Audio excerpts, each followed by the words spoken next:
দেখুন আজকে এসএসসির গণিতের সেট অফ ফাংশনের যে এমসিকিউ গুলা এগুলো তোমরা কিভাবে একটা ক্যালকুলেটর দিয়ে খুব সহজে মাত্র 5 সেকেন্ডের ভিতরে সমাধান করতে পারো সেই কৌশলটি দেখাবো। আমি এখানে 5 রকমের 5টি প্রশ্ন রাখছি, একটু দেখো সবাই। সর্বপ্রথম আমরা কি করতে হবে, এখানে প্রথম প্রশ্নটা আছে function of x equals to x cube minus 6x plus 3 হলে ফাংশন অফ -3 সমান কত।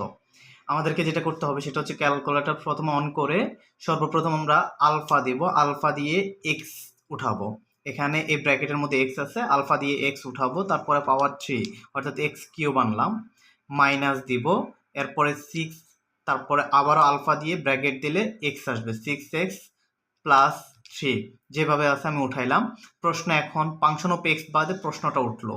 এরপরে আমরা ক্যালসি দিব, এখানে এক্স এর মান চাইবে, এখানে এক্স এর মান কত, -3 দিলাম। এখন সমান চাপ দিলে আনসারটা চলে আসবে, আনসারটা হচ্ছে -6। খুব সহজে আমরা প্রথমটার উত্তরটা পেয়ে গেলাম। এরপরে দ্বিতীয় প্রশ্ন, function of x equals to x cube -4x plus 3 হলে ফাংশন অফ 2 সমান কত। তাহলে এখানেও আমরা সর্বপ্রথম আলফা দিয়ে এক্স উঠাবো, এরপরে পাওয়ার 3 দিব, মাইনাস, এরপরে 4 আলফা দিয়ে এক্স, 4x প্লাস 3। প্রশ্নটা উঠলো, প্রশ্ন ওঠার পরে কেলসি দিব, এখানে এক্স এর মান চাইছে কত, এক্স এর মান এখানে 2, তাহলে এখানে ফাংশন অফ 2 এর মান বের করতে হবে, তাহলে 2 দিব, এক্স এর জায়গায় 2 দিব, 2 দিয়ে আমরা অন করলে সমান দিলেই আমাদের মানটা চলে আসবে 3, আনসার হচ্ছে 3 এখানে। পরের প্রশ্নটা আছে এখানে function of x equals to x cube minus x minus 24 হলে এক্স এর কোন মানের জন্য function of x equals to 0 হবে।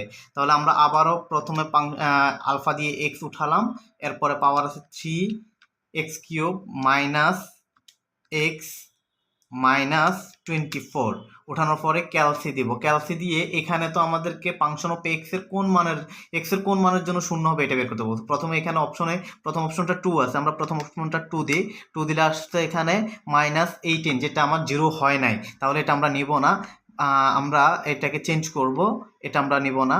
দেন আমরা আবারও এক্স এর মান 3 দিব, এক্স এর মান 3 দিই, এক্স এর মান 3 দিলে 0 চলে আসে, তার মানে এখানে অপশন 3। এর পরবর্তীতে আমাদের আছে ফাংশন অফ এর একটা ভগ্নাংশ আকারে ফাংশন, তাহলে এখানে আমরা প্রথমে 3 দিয়ে আলফা এক্স, অর্থাৎ এটাকে আমরা এক্স ধরলাম, 3x প্লাস 1 ডিভাইড বাই আছে 3x মাইনাস 1। প্রশ্নটা উঠাইলাম, আমরা একে এখানে এক্স ধরলাম, ক্যালসি দিব, এবার এখানে মানটা কি 1/3, তাহলে এখানে আমরা সর্বপ্রথম 1/3 দিলাম, 1/3 অর্থাৎ এখানে আমাদের 1/3 এর মান বের করতে বলছে, সমান দিলে এখানে ম্যাথ এরর মানে অসংজ্ঞায়িত, তাহলে আনসারটা হবে অসংজ্ঞায়িত।